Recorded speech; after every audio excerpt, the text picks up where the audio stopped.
Bom dia, tudo bem? A mensagem que Deus colocou para mim hoje, ela diz assim: o Senhor é minha rocha, meu guia e o meu resgatador.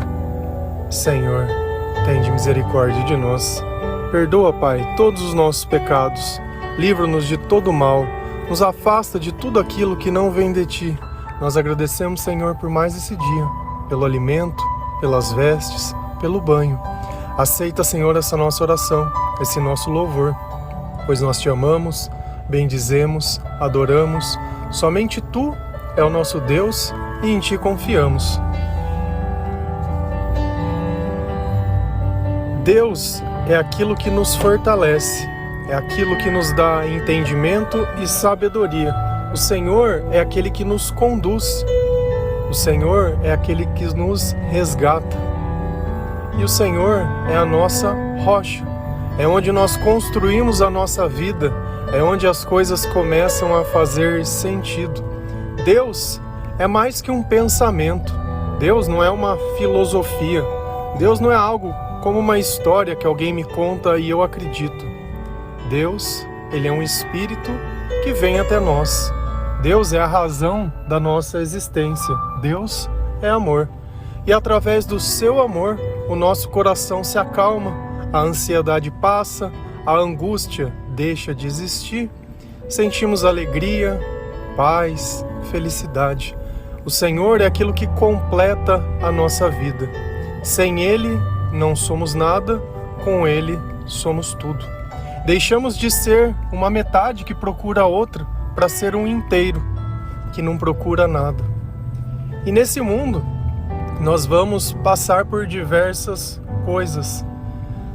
Nós vamos errar, nós vamos pensar que do nosso jeito é o melhor jeito. Só que sem sabedoria, sem Deus, no fundo a gente sempre vai fazer tolices. Quando nós não atribuímos ao Senhor a honra, a glória e o poder, nós acabamos procurando em outras religiões algum significado para a nossa vida. Mas a palavra deixa muito clara: não existe outro Deus a não ser o Senhor. Quando você estiver lendo a Bíblia e você notar que a palavra Deus ou deuses está escrito com letra minúscula, ela está se referindo a qualquer outra coisa que não seja o Senhor ou que não seja Deus. Por mais que você acredite às vezes que algo possa te trazer alguma positividade, alguma energia ou alguma coisa, todas as vezes que nós colocamos a nossa esperança em algo que não seja Jesus Cristo, nós estamos cometendo um equívoco muito grande. Porque as outras religiões, elas não podem perdoar pecados. Elas não falam sobre sabedoria, mas muitas vezes sobre bem-estar. Eu posso estar bem. Você quer deixar uma pessoa bem? Dá dinheiro para ela, faz o que ela quer, dá uma notícia boa, é fácil deixar bem. Quando a gente escuta o que a gente quer ouvir, não tem nada mais gostoso. E para ficar bem quando tudo vai mal? E para ficar bem quando você só comete erros e só faz coisas que entristecem o coração de outras pessoas? E aí? Como que faz? Como que faz quando todo mundo te rejeitou, quando todo mundo te abandonou? Quando eu tenho uma multidão de pecados e de erros, onde ninguém mais nem quer ficar perto de mim? Quem que vai te acolher quando você já mentiu, quando você já enganou, quando você já fez tudo aquilo que não deveria? E é nesse instante que Jesus diz: vinde a mim, eu te quero. Vinde a mim que eu te ensino, vinde a mim que eu te resgato, vinde a mim que eu te guio. É quando todo mundo vira as costas que Jesus faz todo o sentido em nossa vida. Se a gente vai lá em Salmos 19, versículo 12 e 13, a palavra do Senhor, ela diz assim: quem pode ver os seus próprios erros? Purifica-me, Senhor, das faltas que cometo sem perceber. Livra-me também dos pecados que cometo por vontade própria. Não permitas que eles me dominem. Assim serei uma pessoa direita e ficarei livre do grave pecado da desobediência de Ti. Como é bom a gente poder reconhecer que nós somos pecadores, que nós cometemos erros. Muitas vezes erros esses que nós não percebemos e outros que cometemos porque queremos. E é disso que o Senhor, Ele vem nos livrar. Só que eu acho que o pior erro não é aquele que a gente comete, mas aquele que nos escraviza, como se fosse um vício que diariamente eu tenho que lutar contra. Ou diga aquele que fumou, colocou um cigarro na boca um dia e hoje talvez não consiga parar de fumar. Por quê? Porque tem um hábito. Come, fuma, bebe um café, fuma, respira, fuma e tudo fuma. Assim como alguém também que criou o hábito de beber uma cervejinha aqui, um negocinho aqui, um aperitivinho, não sei o quê. E vai chegar um tempo que isso não vai ser o suficiente. A pessoa começou fumando um cigarro e hoje fuma um maço, 2. E isso vai piorando até que a vida dela se vá, né? Como fumaça. Sem contar o dinheiro gasto e o cheiro que a pessoa tem, né? Misericórdia. Só que tem pecados que nós fazemos e nem percebemos. Como que nós podemos aprender sobre os pecados? É na palavra de Deus. E o salmista ele deixa muito evidente uma única coisa, que a desobediência a Deus é o maior pecado que nós podemos cometer. Sabe por quê? Porque é como se você dissesse para um filho ou para uma criança pequena: olha, não coloca o dedo na tomada que vai machucar. Sai daqui que eu sei o que eu estou fazendo. O dedo é meu, eu coloco na onde que eu quiser. Aí vai lá, toma um choque e volta a reclamar. Nossa, por que você não me falou? Mas eu te falei. Esse é o ponto. Essa é a ilustração da nossa vida e dos nossos erros. Porque o tempo inteiro Deus diz: olha, isso não é bom para você. Isso vai te escravizar, isso vai te dominar. Isso daí vai trazer uma consequência espiritual, isso é uma brecha. Isso daí você vai dar autoridade pro diabo usar do teu corpo. E aí? Ah, mas eu gosto. Eu adoro gente que fala isso. Não, mas eu gosto. Ah, tá bom, você gosta, tudo bem, né? Pelo fato de eu gostar não tem consequência, né? E aí? E se não fosse Deus para mostrar para mim: olha, esse é o seu erro. Você sabe por que você não tem tudo aquilo que você quer? É aqui que você está errando, é isso que você precisa mudar. Sabe por que você não pode se sentir paz? Porque é isso aqui que você precisa mudar. E a palavra ela vem pontuando dentro da nossa vida o que nós precisamos mudar para atingir o ótimo de nós mesmos, para nós não sermos mais escravos, para que nós possamos ter uma relação com Deus diferente. Então, nesse instante, quando o Senhor faz isso através da palavra, Ele está nos resgatando. É como se fosse aquele cachorro perdido, que muitas vezes saiu de casa e você não sabe para onde foi. Colocou cartaz por todo canto e fez diversas coisas e você está ali aflito. Porque sabe que na rua ele não vai conseguir se cuidar, que uma pessoa pode pegar, que um carro pode atropelar e sabe-se lá o que vai fazer. E é assim que Deus quer. Deus quer que nós voltemos para casa, que Ele possa nos cuidar, que Ele possa nos ensinar. E essa mesma alegria de quando você encontra esse cachorro novamente, são e salvo. É a mesma alegria de que Deus tem quando nós retornamos, quando nós admitimos, quando nós confessamos os nossos pecados. Porque a mesma fragilidade que esse cachorrinho ele vai ter na rua e esse animalzinho, nós também temos no mundo.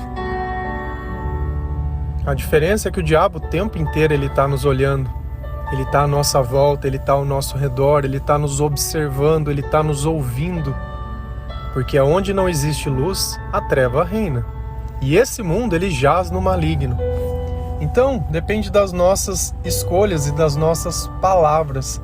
Mas quando eu entendo, quando eu leio a Bíblia, quando eu medito sobre as coisas que o Senhor diz, eu começo a crer em algo além de mim, a crer nessa presença, a crer que quando o Senhor está comigo, o mal ele não me toca. É como aquele quarto que eu acendo a luz e a escuridão ela simplesmente se vai. Salmos 19, versículo 14. Que as palavras da minha boca e a meditação do meu coração sejam agradáveis a Ti, Senhor, minha rocha e meu resgatador. Olha como é interessante esse fato de quando nós nos convertemos, nós pensamos no que Deus vai pensar. Faz algum sentido? Então, antes de fazer ou de falar, nós nos preocupamos com o Senhor. Se aquilo vai agradar a Deus ou não, se vai agregar ao meu testemunho ou não. É claro que tem momentos que nós agimos por impulso, tem momentos que nós deixamos os nossos desejos ou aquela vida passada, ela colocar coisas na nossa cabeça. Mas no fundo a gente entende isso, que o Senhor é a nossa rocha, porque quando nós fazemos aquilo que Ele faz, quando nós colocamos Ele como alicerce, como Ele é a base da nossa vida, nós temos uma segurança muito maior. Vamos imaginar que você dependa de outra pessoa. Todos nós sabemos uma única coisa, que um dia nós vamos morrer. Se eu dependo de alguém que pode morrer, vai chegar um tempo que se ele for antes de mim, eu vou ficar sem ele nem beira. Eu vou ficar sem aquele que me sustenta. Mas Deus é eterno. Então, independente do que aconteça, se Deus for a minha rocha, tudo vai estar bem. Por quê? Porque eu sei que Ele vai mandar o Espírito Santo para me consolar. Como diz lá em Romanos 8:26, que com gemidos inexpressíveis, porque às vezes a gente não consegue nem orar. De tanta dor, de tanta lágrima, de tanto desolação. Mas ainda assim o Senhor, Ele entende aquilo que a gente quer dizer, Ele sabe o que nós precisamos. Jesus, Ele passou por tudo que nós passamos. Jesus chorou, Jesus sentiu a dor, Jesus sentiu fome, sentiu necessidade. Jesus foi humilhado, foi cuspido. Jesus foi traído. Jesus experimentou tudo de bom e tudo de ruim que tinha nessa vida. E ainda assim Ele continuou acreditando no Deus Pai. Não reclamou. Não usou para si a autoridade de Deus para simplesmente, como nós fazemos, às vezes você sabe com quem você está falando, querendo colocar medo nas pessoas. Muito pelo contrário. Ele humilhou ainda mais a si mesmo e aceitando uma morte, não uma morte qualquer, mas uma morte de cruz, ao lado de 2 bandidos, sem nada ter cometido, sem nada ter feito. Onde o maior erro foi amar e falar. E olha a preocupação que o salmista tem, que as palavras da minha boca e a meditação do meu coração sejam agradáveis a ti. O que você fica pensando o dia inteiro? O que você fica falando o dia inteiro? Vamos imaginar que Jesus estivesse te acompanhando só. Ele ia gostar das tuas palavras ou não? Ele ia achar que são necessárias ou desnecessárias? Sabe quando a gente percebe que está falando demais? Quando a gente fala de alguém, se a pessoa estiver perto, ela vai ficar chateada com a gente. Isso quer dizer que dentro do nosso coração não tem algo bom. Ah, mas é só a minha opinião. Você quer gastar opinião? Gasta na tua vida. Porque olha como é interessante. Quem pode ver os seus próprios erros?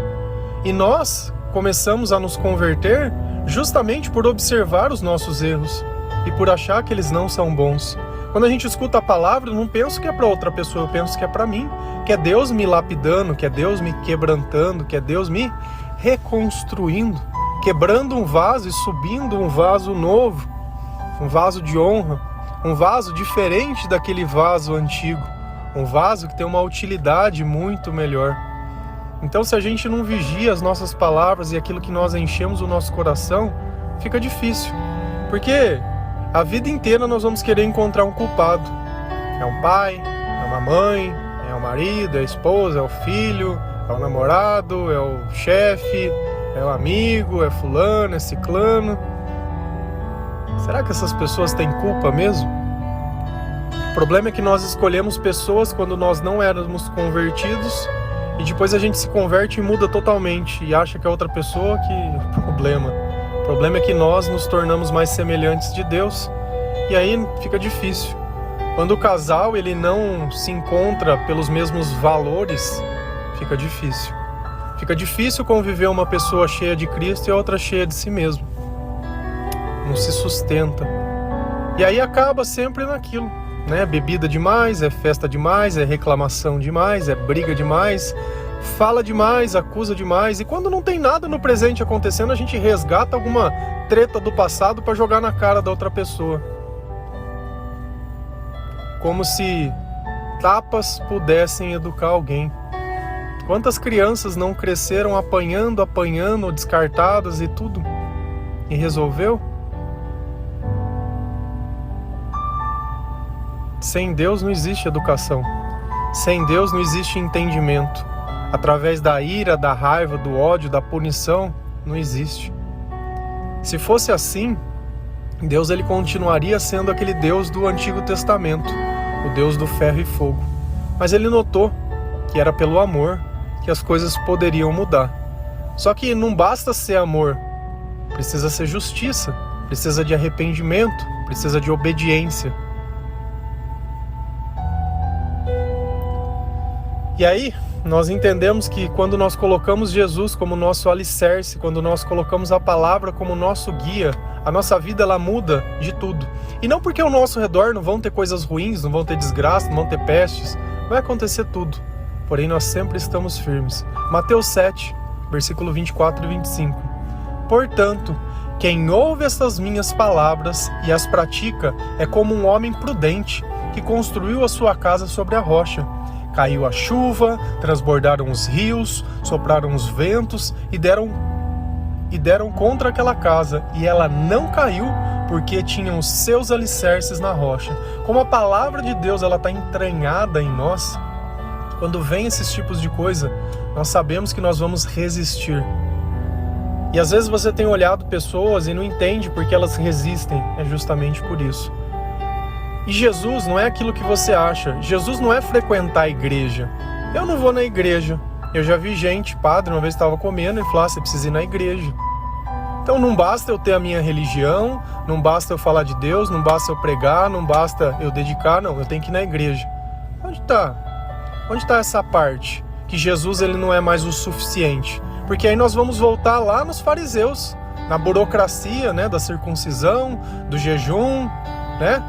De ficar ostentando a vida. Por que ele está interessado que eu vou na igreja? Para pagar o dízimo para ele? Qual que é o interesse dele? Porque eu acho que antes da gente julgar, a gente acolhe. Antes de Jesus exortar, ele fala, vem aqui, vinde a mim todos que estáis cansados e sobrecarregados, que eu vos darei alívio. Ele não disse a mim, vinde a mim, vai lá e vende tudo que você tem e dá para mim. A não ser para o jovem rico, porque ele notou que ele tinha apego por aquelas coisas, apesar dele cumprir a lei de Deus. Então Deus ele vai pedir uma coisa a cada pessoa e cada pessoa vai ter a sua própria história. Por que hoje nós temos diversas doutrinações? Católico, evangélico, adventista. Porque cada pessoa foi de alguma forma rejeitada por uma igreja e decidiu fundar outra. E isso aconteceu até na época de Jesus. Porque ele veio para o que era os seus e os seus não o receberam. Mas, e vamos imaginar, e quem não tem Jesus como base? Quem ouve a palavra e não pratica? Quem só sabe o nome de Deus? Será que quando vem a tribulação é igual ou não? Ou será que a desgraça que você vive é porque você não tem Jesus como alicerce da sua vida? Mateus 7, 26 e 27. Mas quem ouve estas minhas palavras e não as praticas é como um insensato, que construiu a sua casa sobre a areia. Caiu a chuva, transbordaram os rios, sopraram os ventos e deram contra aquela casa e ela caiu. E foi grande a sua queda. Uma pessoa com Jesus sendo a rocha, a outra sendo qualquer coisa do mundo. Outra pessoa, um amor, uma idolatria ou qualquer coisa. Qual é a diferença das duas? As mesmas coisas vão acontecer para as duas pessoas. O resultado final é a diferença. Uma se mantém firme, a outra cai. E como é grande a sua queda. E você não sabe porque você vive levantando e caindo, levantando e caindo, levantando e caindo. Porque você continua construindo a sua vida sobre um alicerce que não é Jesus. Não adianta Jesus apontar o caminho se eu não sigo para onde ele aponta. Não adianta Jesus querer ser a minha rocha se quando eu vou construir a minha casa ou quando eu vou planejar a minha vida, eu faço sobre a areia, eu faço sobre a vaidade, eu faço sobre o eu, sobre o meu, sobre as minhas próprias forças e sobre a minha própria capacidade. Quando eu construo a minha casa sem olhar os meus próprios erros, sem ver se eu tenho condições para aquilo. Sonhar é muito bom, mas realizar é melhor ainda. E pior ainda, quando eu não aceito que Jesus venha me resgatar. Quando eu não aceito que eu tenho um problema, quando eu não aceito que eu estou perdido, quando eu não aceito que eu preciso de ajuda, quando eu não aceito que eu estou no fundo do poço. Sabe por que eu não aceito? Orgulho. Orgulho de admitir que eu errei, que eu pequei, que sozinho não está dando mais. O orgulho é o início de todo pecado. O orgulho é a raiz de todo o mal. E aí você escolhe até quando. Até quando você quer viver assim, até quando você vai aceitar. O Senhor, Ele vai mostrar os nossos erros. Aí você pode estar pensando, e os meus acertos? Se você acertou é porque você estava com Deus. Se você nunca estava com Deus, você nunca acertou. Então eu não vou me glorificar daquilo que o Senhor fez, mas eu vou me permitir estar na presença dEle e presenciar esses milagres e essas bênçãos e tudo que o Senhor tem para mim. Então, coloque Jesus no lugar certo que a tua vida ela vai mudar. E as mesmas coisas vão acontecer para todo mundo. Mas quem tiver com Cristo vai se manter firme até o fim. Amém? Que Deus abençoe cada um de vocês. Que o Senhor possa ser a sua rocha, ser o seu alicerce, ser o seu guia, ser o seu resgatador, ser a sua sabedoria, ser o seu amor, ser a sua esperança, ser a sua felicidade. Que o Senhor seja a sua cura. A cura do coração, da alma e do corpo. Amém? Que Deus abençoe cada um de vocês. Feliz a nação cujo Deus é o Senhor. Um bom dia.